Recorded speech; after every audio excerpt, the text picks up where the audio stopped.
Liburan panjang Idul Adha berbarengan dengan libur sekolah. Namun, liburan terkadang ini menjadi kekhawatiran bagi sebagian besar para orang tua karena harus menyisihkan anggaran dan mengatur pengeluaran agar tidak boncos. Apalagi ini tanggal berapa? 15 ya, tengah bulan banget nih ya.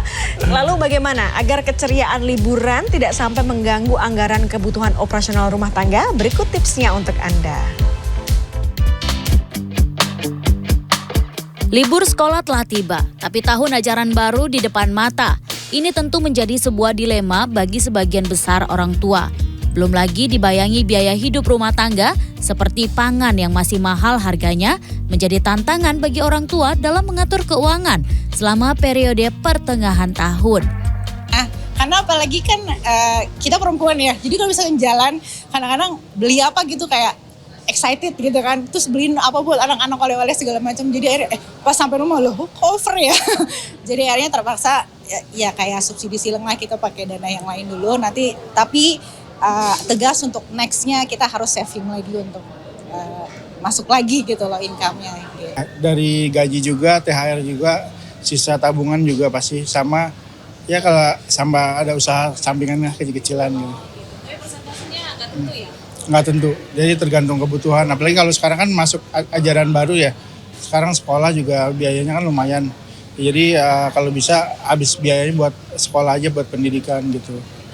Main ke mall atau aktivitas di playground ataupun di taman wisata, misalnya ke kebun binatang gitu. Pasti harus diatur sih Mbak, karena kalau enggak kan bakal kebablasan buat yang lain-lain gitu, apalagi kalau liburannya itu lama gitu. Jadi paling mengatur keuangannya itu kayak budgetin nggak harus selalu pergi, misalnya kita bikin aktivitas aja di.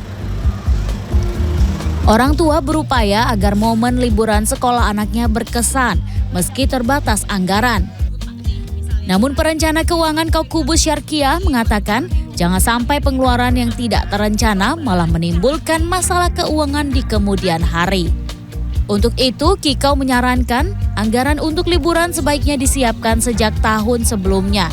Dananya bisa diambil dari tunjangan hari raya THR atau dari bonus.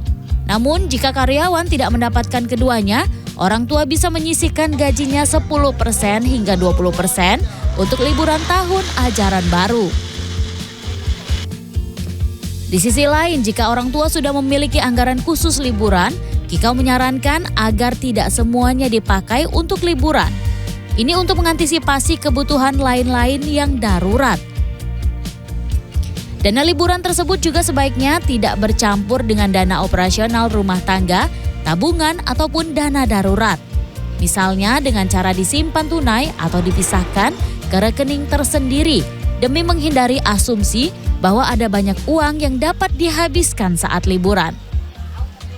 Udah ada duit 20 juta nih misalnya sekarang, emang udah dialokasiin buat liburan nih 20 juta gitu ya. Maka coba cari liburan yang nanti pengeluarannya kalau dihitung-hitung ya 12 juta aja gitu.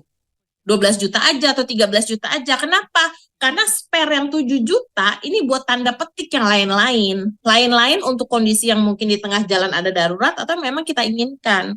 Apalagi jangan salah, abis liburan itu kan kebutuhannya ada lagi, yaitu bayar uang sekolah tahunan anak tadi. Terus anak-anak persiapan bukunya, mungkin seragamnya, apalagi kalau yang sekarang adalah perubahan jenjang pendidikan.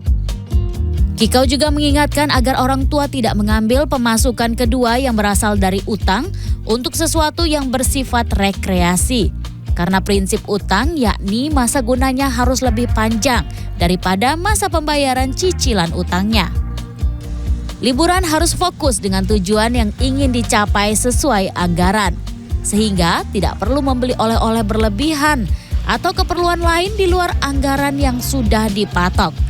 Yang paling penting, edukasi kepada anak-anak mengenai kondisi keuangan orang tua bila mana tidak bisa menyediakan liburan yang fantastis.